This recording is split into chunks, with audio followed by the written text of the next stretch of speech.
Well, as you can see, the 210 has relocated. It's now taking up residence here in my grandparents' garage across the street. The old 316 Kohler used to sit back here in this corner, but I'm getting that tractor ready to deliver to its new owner, so I have it across the street in my garage right now, putting it back together, getting it ready to go. I figured I'd keep the project tractors across the street where I have all my tools, and then bring the complete usable tractors over here. The 210's over here because I'm just not using it as much as I used to. It's always been old reliable though, so it's always ready to go when I need it. I got the new 46-inch deck mounted up on it, and I was kind of disappointed to take the spindle cover off and see that it has an aftermarket belt installed, but I mean, it worked pretty good. It was mowing pretty good in tall grass, so I'll have to just keep running it for the rest of the season and see how it handles. So I'll just run that belt until it wears out or breaks. But like I said, I figure I keep this one over here so it's out of the way, because I really need the room in my garage right now with all the projects I got going on. I also need the space for my new project, or my new tractor that I just picked up, as you can see here. So, I don't know why I jumped on the deal so soon. I really wasn't expecting to grab one of these for a while yet, but I figured that the timing was right. Maybe there was something in the air, or maybe it was just the fear that New Jersey and Pennsylvania are going to both go under lockdown soon. I don't know. But anyway, as you can see here, I picked up my first diesel-powered garden tractor. I figured it's about time I joined the Cool Kids Club, so I finally bought one, and the deal was too good to refuse. So this is a 1984 Cub Cadet 882 diesel. I found this tractor through Craigslist. It was for sale out in Reading, Pennsylvania. It had actually been listed for quite a few months. I think with the way the market's been lately, it was just a little high on price, and it didn't really have any interest. So I was waiting for the guy to drop the price a little bit. It disappeared off of Craigslist for a couple weeks, and then about a month ago it popped up again, and the price was even lower. So at that point I just decided to jump on it. The deal was pretty good. I got the tractor, a 44C mower deck, which is sitting in my garage across the street because it needs a little bit of work right now. The 44C mower deck. I got a rear-mounted track vac system with the little Briggs & Stratton engine to run it. And then I got a QA42 snowblower on the front. So I think I did pretty good for what I paid.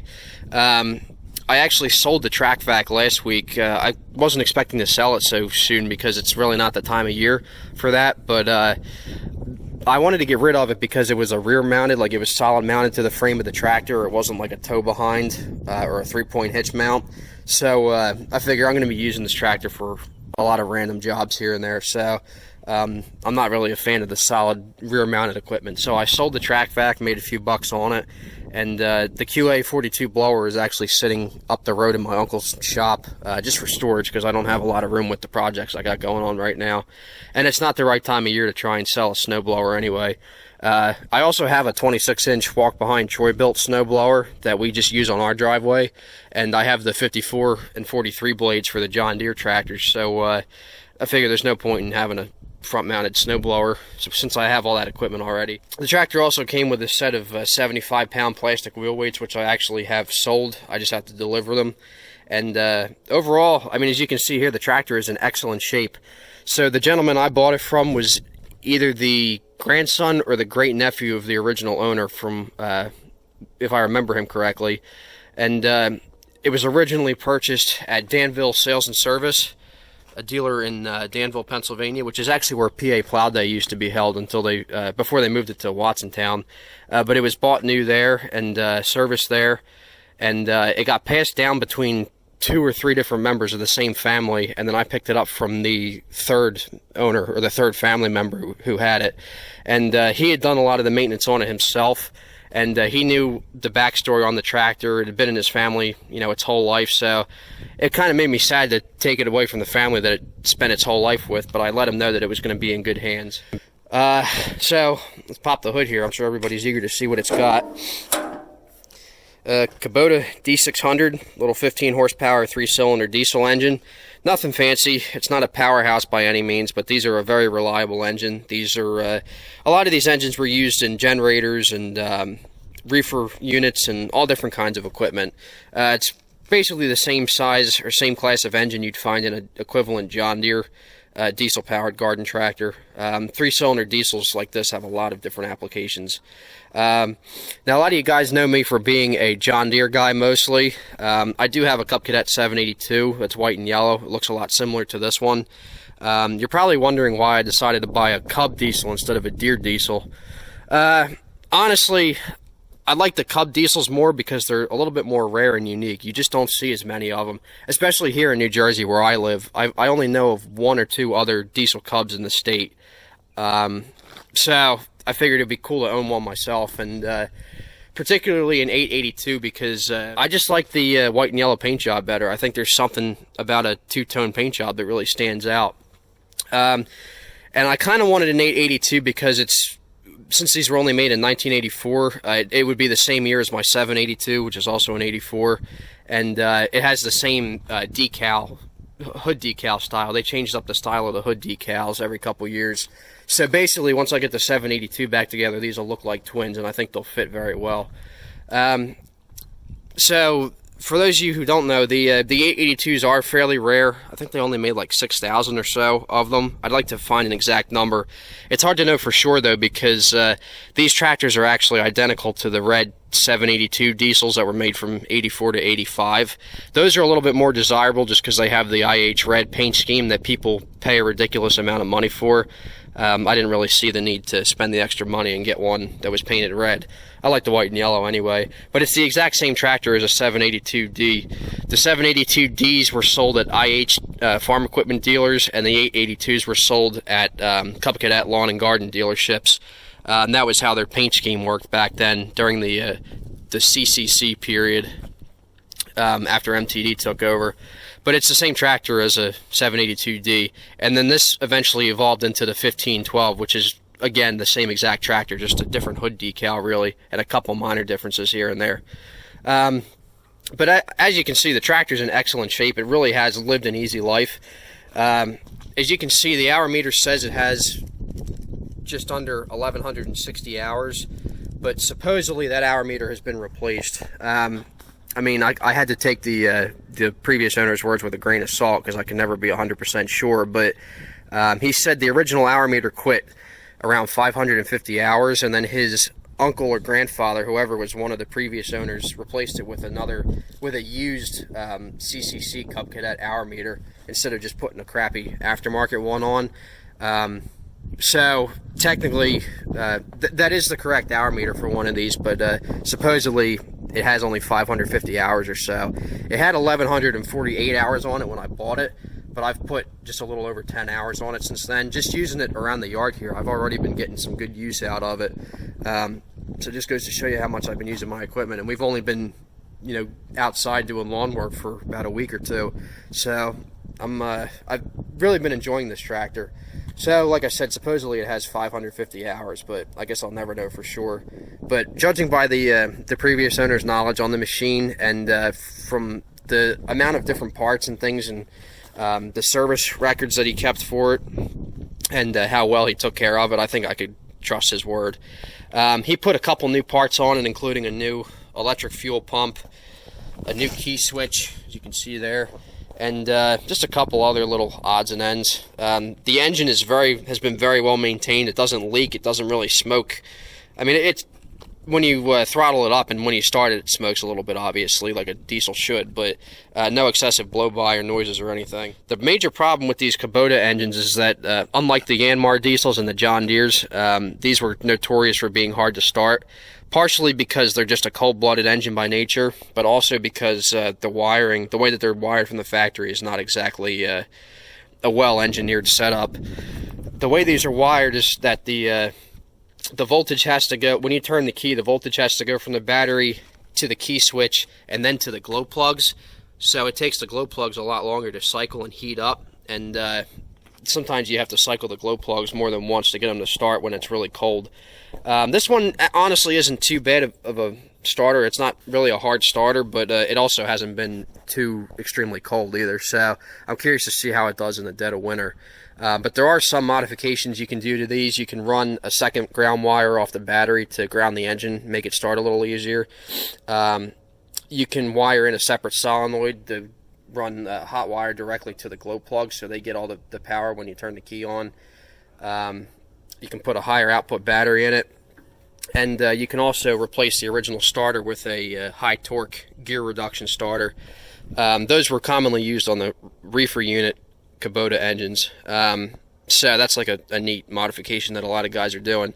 This engine actually does have a new starter on it. I forgot to mention the guy did put a new starter on it, but it's an OEM starter through Cub Cadet, so it's not the high torque version.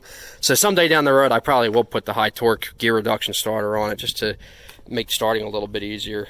And the tractor just needs a couple other little odds and ends here. It's going to need a new seat. The front hood ornament is missing, but those are fairly easy to find.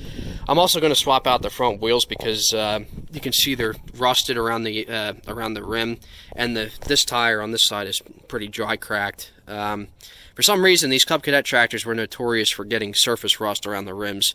Luckily, I have the nice painted rims off the 782. I managed to keep those, so I'm going to swap those over.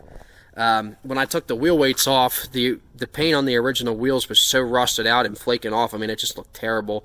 So I actually took those wheels off and I swapped over the old wheels and tires from the 782. These are loaded with antifreeze because the previous owner of the 782 used it for snow removal.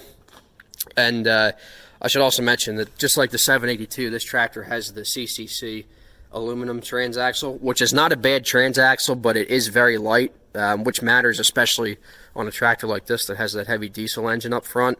So it's not exactly the best design, but I mean, it works, but you just have to add a lot of weight. So in hindsight, I probably shouldn't have taken the wheel weights off, but down the road I'd like to find a set of 50-pound John Deere wheel weights and paint them Cub Cadet white, since they're a little bit more, they're heavier and they're more effective than the Cub Cadet weights, the little 25-pound Cub weights. So that'll all come down the road, but for now I'm going to keep this tractor looking mostly stock. I have a lot of other projects to get to. But anyway, I'll start this thing up for you. For the record, I haven't started it yet today. It's about 65 degrees. I actually just pushed it out of the garage by hand, so it hasn't been started yet today. So I'll show you how it starts when it's cold. So first thing you do is turn the key back and hold it a little bit to actuate the glow plugs and the fuel pump.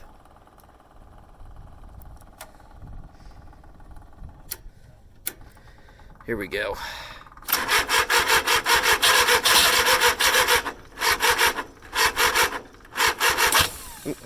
Give it a little throttle.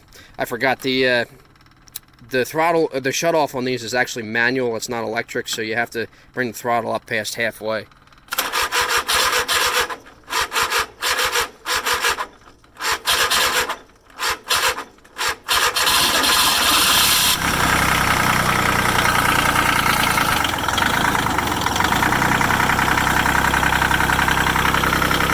I probably could have cycled the glow plugs a little bit longer, but it's not that cold. I mean, it's like I said, it's about 65 degrees. Not too bad for having the stock glow plugs and stock starter. I can't really complain.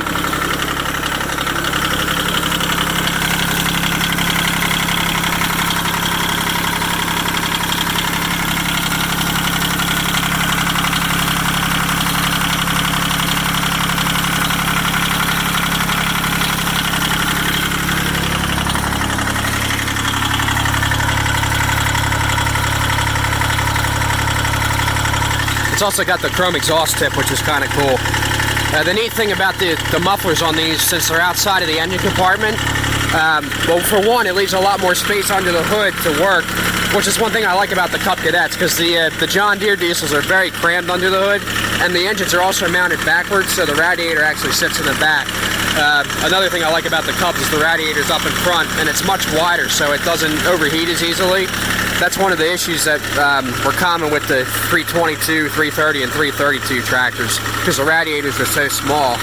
And on the Deeres, they mounted the radiator in the back here, so if you're mowing grass, all the grass and debris you're sucking up from underneath is cutting right into the radiator. So that's one advantage of the Cub Cadet diesels. I just love looking under there and seeing all that space under the hood. Another cool thing about the exhaust here is you can, with the way it bolts up to this manifold, you can actually turn it so it so it sticks up. So I might do that someday down the road just for looks. I'm not sure yet.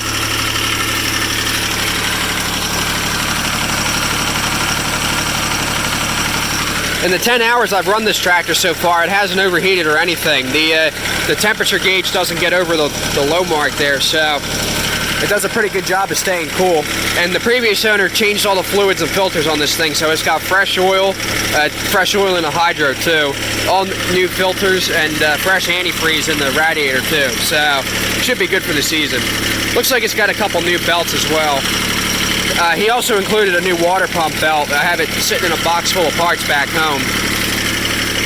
But she's a good runner, as you can tell.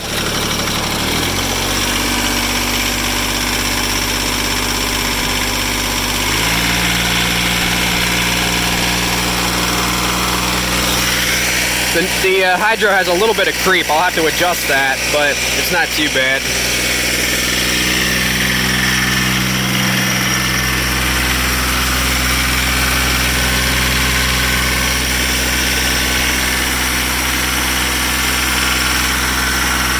It's even got the original servicing sticker under the hood too.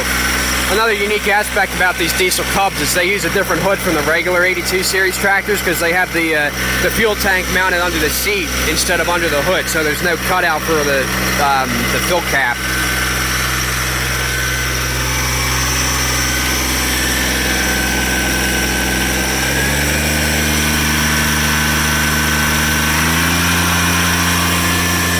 That's wide open right there.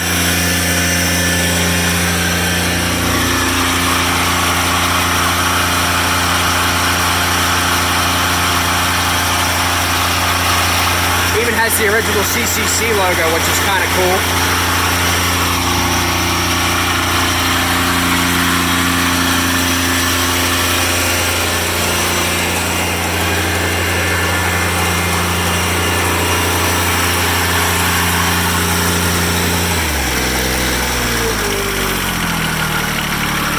When I got the tractor, the low idle was turned up a little too fast, so I turned it down a little bit. I like the sound of the slow idle anyway. I think it sounds pretty good. Just like a compact tractor. So, like I said, the tractor needs a little TLC. I'm going to get a new seat for it. I want to get a new tunnel cover decal. It needs a new foot grip on the brake pedal there. And I'm going to replace the original footrest or foot grips with some metal ones from Extreme Motorworks. Same ones I put on the 782. I don't want to do too many heavy modifications to this tractor like I did with the 782, but mostly just cosmetic stuff. I might consider putting power steering on it down the road someday, but honestly, even with the manual steering, it's really not bad with that heavy diesel engine up front. I'm actually kind of surprised. As long as you're moving while you're steering, it's fine. But I definitely need to add more weight in the rear to counter that engine. Let's take you up and down the driveway real quick.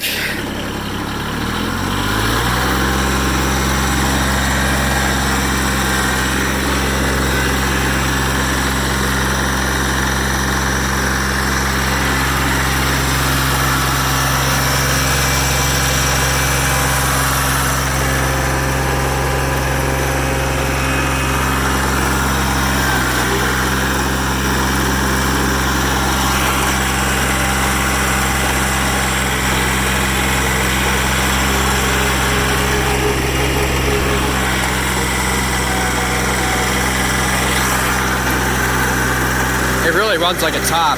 These are a 5,000 hour engine, easily.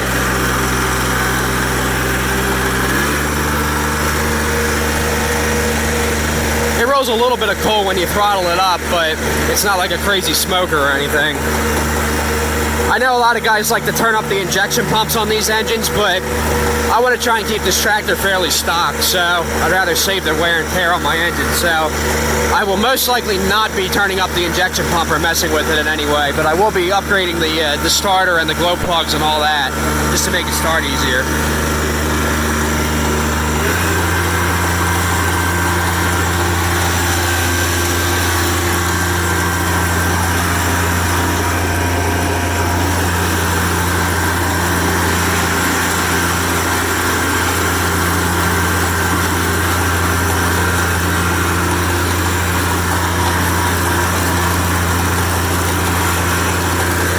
sucking noise is just the undercarriage for the mower deck, since I didn't take that off.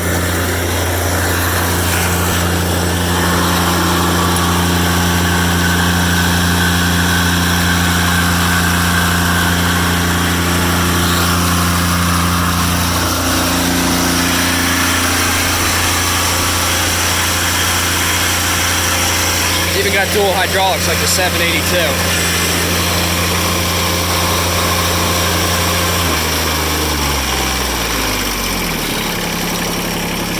But yeah, she runs like a top. I'm very happy to have this tractor. I figure at this point I basically put the cap on my garden tractor collection. Since I'll be moving out in the next couple of years, I don't really need to keep hoarding all the tractors. So I figure 2 82 series Cubs and 2 John Deere should be plenty. And I have the attachments I can interchange between all of them. So if I can get a bigger trailer and bring all 4 of them to shows, I think they'll make a nice group. So now I just need to get the 782 back together to get a picture of them lined up side by side. I'm still working on the power steering swap right now. I'm in the process of making a video. It's just taking longer than I would have liked. I still have to get the engine back in it, but I'll have a video on that coming pretty soon. So I plan to have a lot more videos on the 882 and the 318 in the future. I actually used the 882 to roll out both of our lawns this past week, since they both needed to be flattened. And I used the 318 to dethatch and then to spread fertilizer. And I've used my GoPro to make videos of that, so you guys will be seeing those videos after I upload this one. So eventually this will be a plow day tractor. I think someday down the road, when I decide to do the rear PTO swap on the 782, I'm going to take the 3-point hitch off of that and just swap it onto this tractor, since it should bolt right up. But I'm going to have to do a little reinforcing on the rear end since it's aluminum. I think someday down the road I will most likely put a cast iron rear into this one, because you almost can't get away with a light rear end with such a heavy engine up front without adding a lot of weight. So, and I know everybody swears by the cast iron rear ends anyway, so that'll come someday down the road, but for now it should be just fine. Anyway guys, thanks for watching. I hope you liked the video. Please comment, rate, and subscribe, and stay tuned for more. I got a couple more videos coming up after this one, so stay tuned.